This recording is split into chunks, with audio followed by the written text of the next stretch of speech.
Assalamualaikum warahmatullahi wabarakatuh.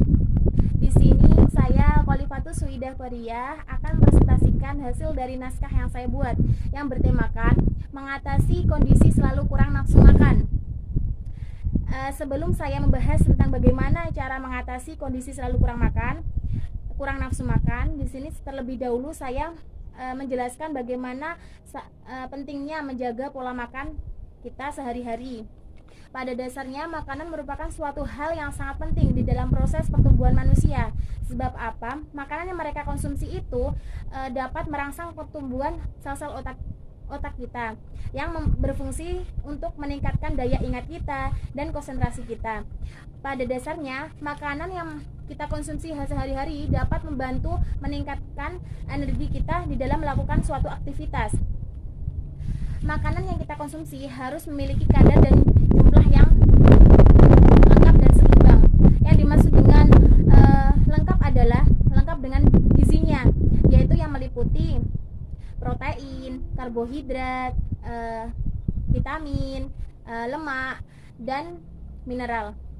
Maka kelima tersebut harus ada di dalam makanan yang kita konsumsi sehari-hari. Sedangkan yang dimaksud dengan seimbang adalah seimbang dengan aktivitas yang kita kerjakan pada hari itu.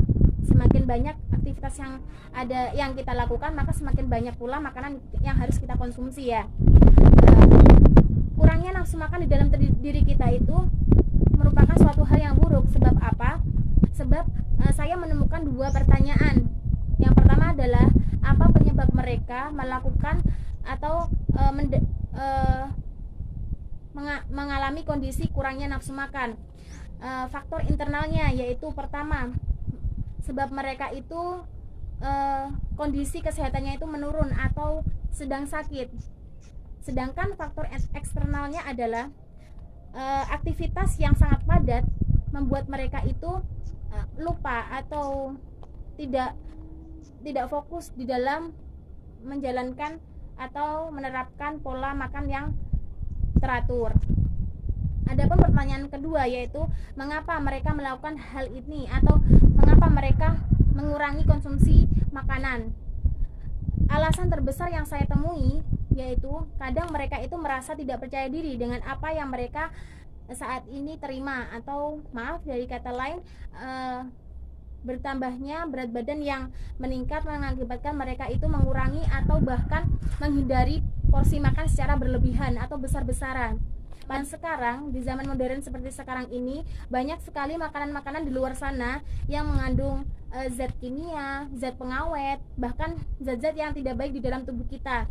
Oleh sebab itu kita itu harus mengkonsumsi makanan-makanan yang seperti itu atau mengurangi konsumsi junk food ya teman-teman. Pada dasarnya Islam sendiri melarang bahwa kita itu harus hidup sehat atau mengharuskan kita itu melakukan pola hidup sehat atau pola makan yang teratur sesuai yang difirmankan oleh Allah Subhanahu wa taala di dalam surat Abasa ayat 24 yang berbunyi fal yang duril insanu ila ta'amih, yang artinya adalah maka hendaklah manusia itu memperhatikan makanannya. Jelas di sini Allah telah menuntut kita untuk hidup dengan melakukan atau merawat diri kita dengan menjaga pola makan kita. Ayat selanjutnya adalah di dalam surat Al-A'raf ayat 31 yang berbunyi innahu la yuhibbul musrifi ya bani adama khudu zinatakum inda kulli masjidi wa kulu washrabu wala tusrifu, yang artinya adalah wahai anak cucu Adam, hendaklah pakaianmu yang bagus itu pada setiap memasuki masjid, dan makan dan minumlah itu jangan berlebihan. Sungguh Allah itu tidak menyukai orang-orang yang berlebihan. Maka di sini jika kita sudah merasa cukup, maka berhentilah.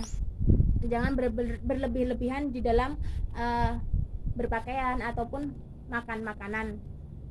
Yang selanjutnya saya menemukan suatu hadis dari Rasulullah SAW yang berbunyi nahnu qaumu la na'kulu hatta naj'u wa idza akalana la nasba', yang artinya adalah kita sebagai kaum muslimin adalah kaum yang hanya makan apabila kita lapar dan berhenti makan jika kita sudah merasa kenyang.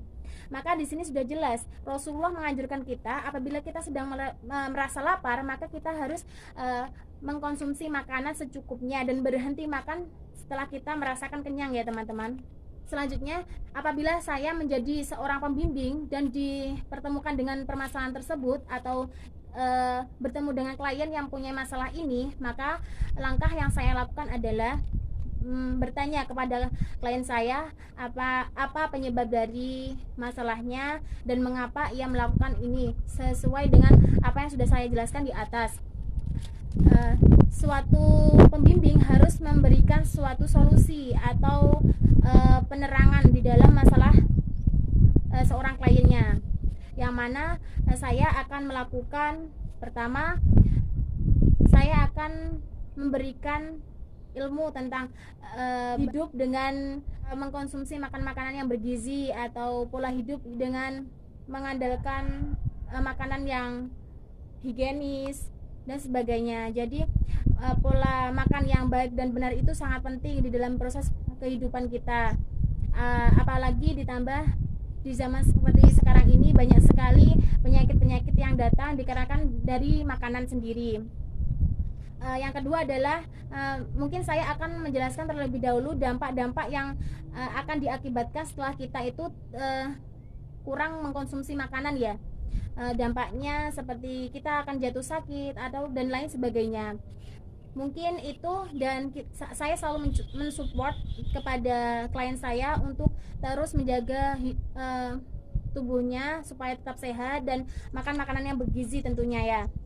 Mungkin itu presentasi yang dapat saya sampaikan. Kurang lebihnya mohon maaf.